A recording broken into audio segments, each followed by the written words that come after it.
Kabilang pispan, mas marami rito pagong kaysa doon sa kabila.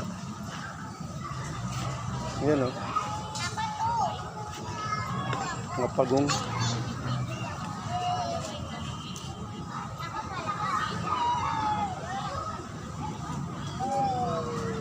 Yun, yung laking isda o. Siguro may isang kilo yan. Ang laki.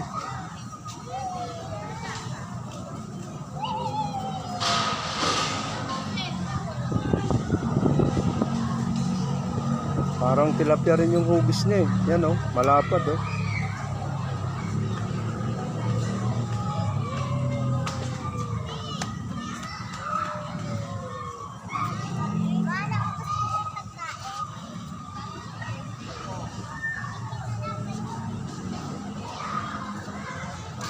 Marami rin mga maliliit pang mga isda o.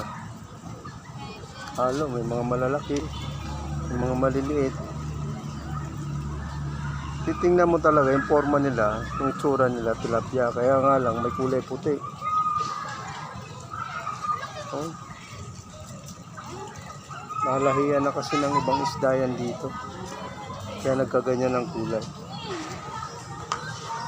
Kasi likas naman talaga, dapat ang tilapia kulay itim eh. Mayroon man mamula-mula pero kulay itim pa rin. Yun ang madalas natin nakikita.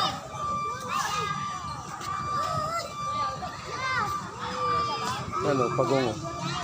Tapos andun sa kabila yung malaking isda, tinitingnan ng mga bata oh. Malaking isda. Tilapia rin siya, kaya lang kulay puti, malaki.